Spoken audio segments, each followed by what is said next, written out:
Now, Donald Trump said something yesterday that went beyond the pale. I mean, we're used to Donald Trump saying horrible things, stupid things, even sometimes inciting violence. But this is probably one of the worst things that you could say, and definitely worse than some of the things that he said before. And it's even so bad that people on Fox News can't defend it. But before I get to that segment, where we had a Fox panel that essentially was saying, whoa, you don't say that, I want to show you exactly what he said. Hillary wants to essentially abolish the Second Amendment. By the way, and if she gets to pick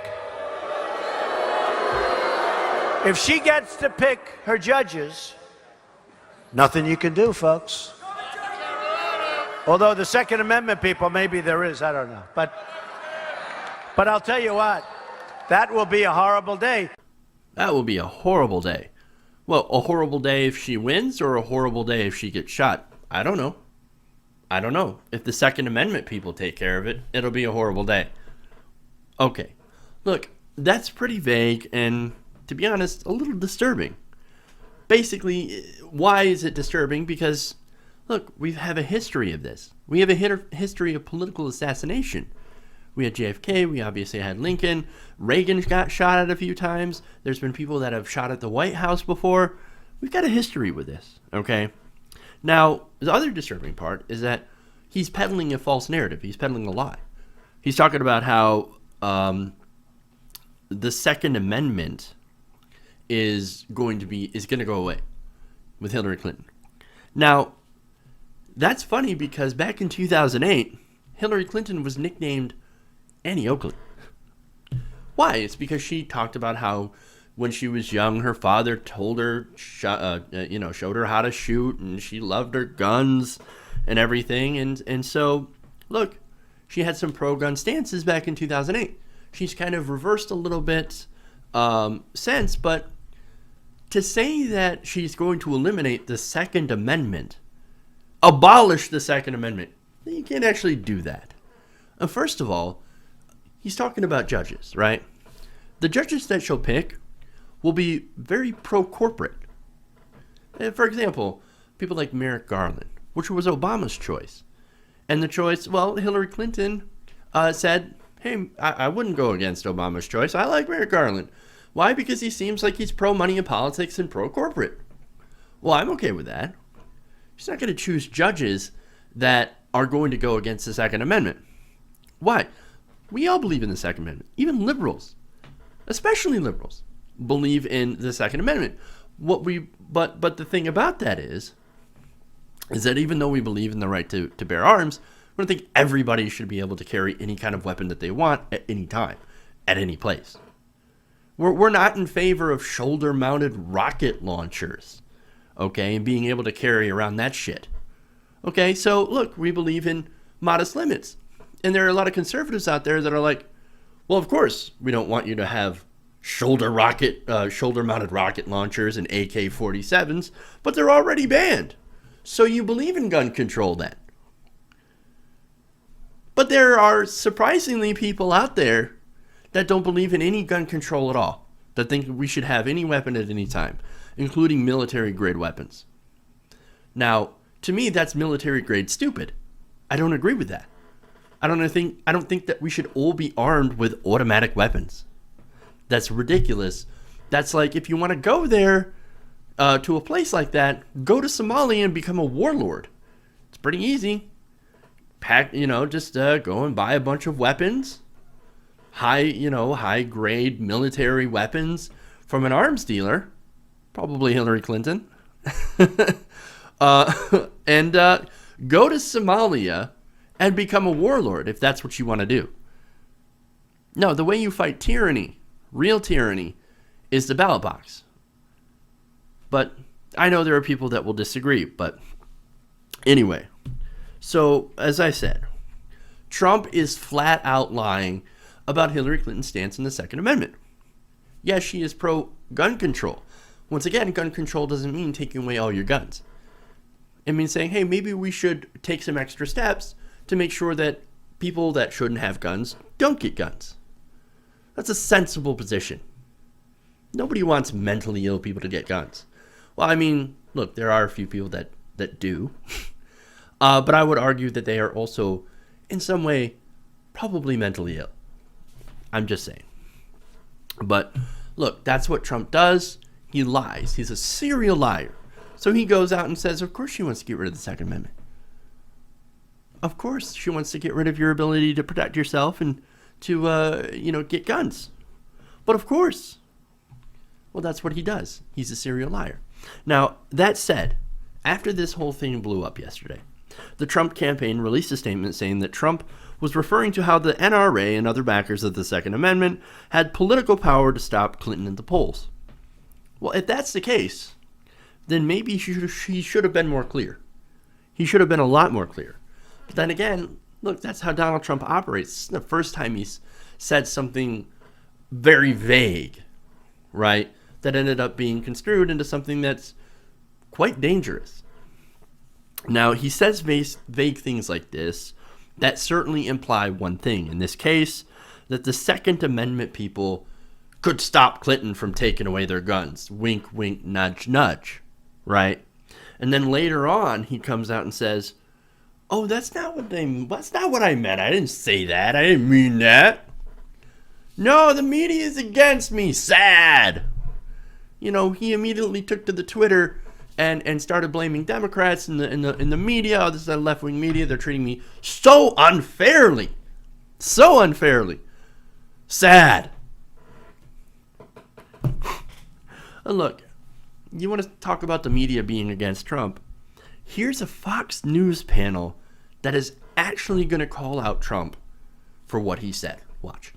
This is a federal crime if he means what he says. Oh, come on. That's why they said that it's not. It is. If Donald Trump is suggesting that someone who is a gun person, remember he said he could shoot somebody, do something about Hillary Clinton. I am telling you that this slip of the tongue or this joke, this is a joke like a mother joke. This is a lead balloon joke. Mm-hmm. This is a bad joke. This is but it wasn't, there was no intent. I agree. It goes back to the careless. Okay, so calling it a bad joke and being careless, that's kind. Now, look, do I actually think that he wants someone to shoot Hillary Clinton? No, probably not. But would he care if that's what happened thanks to his rhetoric? No, probably not. Why? Because he's a sociopath. He doesn't care about anything but himself. Whatever elevates Trump is good for him. That's what he wants. So he's fine with anything that allows him to win. Now, the problem with this, with him saying stuff like this, is that people are going to take this seriously. And it's not like we haven't had this happen before, where somebody comes out and says something like this, a little bit ridiculous, maybe a off-color joke, but people take it seriously. And a good example is Dr. Tiller, right? Now, this was a little bit more direct, okay? So Bill O'Reilly went on a constant tirade against Dr. Tiller. Dr. Tiller, the baby killer. Dr. Tiller, the baby killer. Are we just going to sit here and allow him to continue to murder babies, right? He's killing babies. He's killing babies right now. He's got to be stopped. Now, Bill O'Reilly didn't say kill Dr. Tiller, but he says we got to do something about this. We got to do something about it. Well, somebody did. Somebody put a stop to it. They used a gun to do it. They killed him. They murdered him. Now, same thing when it comes to the Planned Parenthood shooter. Now, these people who are unstable end up getting egged on by lies and bullshit.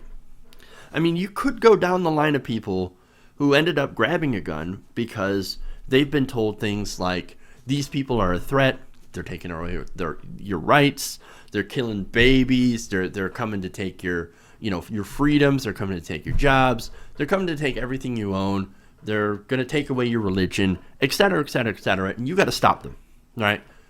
Gabby Giffords, for example, she was shot. You've also got people who were, who would go and shoot up Sikh temples because they thought mistakenly that they were Muslims that we're bringing in Sharia law. And you got to be afraid of the Muslims. You got to be afraid of the Muslims because the right-wingers saying that they're going to take away your freedom of religion, your etc., right? On and on. It goes on and on. Now, finally, Dana Perino actually points out something really important in this next video. Let's watch. And imagine if imagine if she had said, or somebody had said that about Donald Trump, like carelessly say, oh, maybe someone will assassinate him. I mean, we would all be going crazy and say how inappropriate it was and making the point that Geraldo did, which is that's actually a crime. Yeah, but I mean, he's done this before, and then he has to explain himself, and he puts a lot of pressure on people who like him to have to explain it. Yeah, so Gutfeld says, it's not good for the people who support him because they have to consistently come out and say, that's not what he meant, that's not what he meant, that's not what he meant.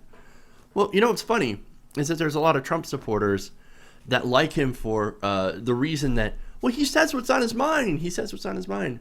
And then they have to go and continuously say, you know what, after Trump said that horrible thing, he didn't actually mean that. But I thought you like him for speaking his mind and saying what he means. Now you're saying he doesn't actually mean that. He didn't actually mean to imply that we should kill Hillary Clinton, you know? No, of course not. Dude, do you not see the disconnect? Do you not see the disconnect? Now, as far as Perino goes, dude, she nailed it. It's like they finally realized that, hey, you know what? Maybe we should call out some of the most egregious stuff that Trump actually says. Because she's right. They would have a field day if Clinton had, or somebody related to Clinton had said something like that about Trump. They would have called for them to drop out of the campaign and to give a MSNBC style teary apology. Like, oh my God, I'm so sorry, I take it back. Really? Look, I would actually agree with them if they did that. Yeah, I know, because in that kind of discourse, unacceptable.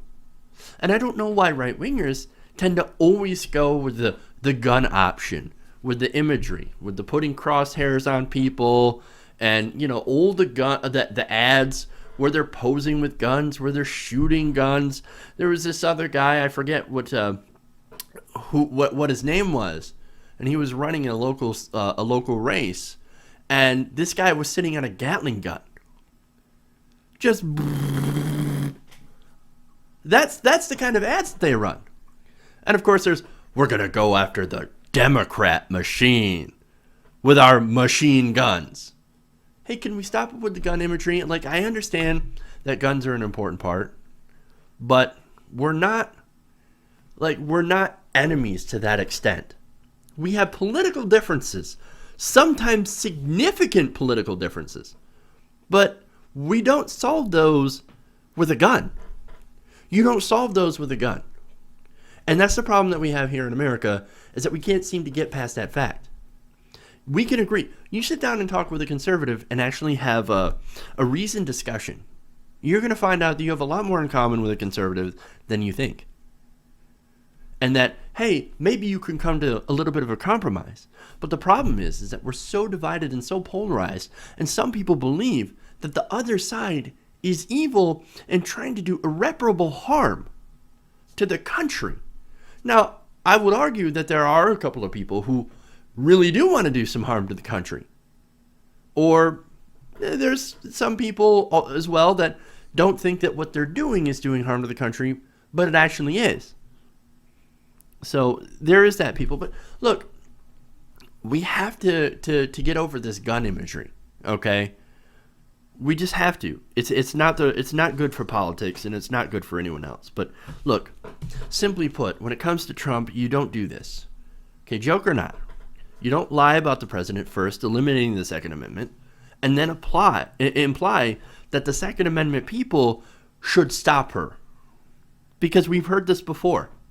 And as I've mentioned, I've heard right-wingers talk about using Second Amendment solutions, quote unquote, to get rid of President Obama.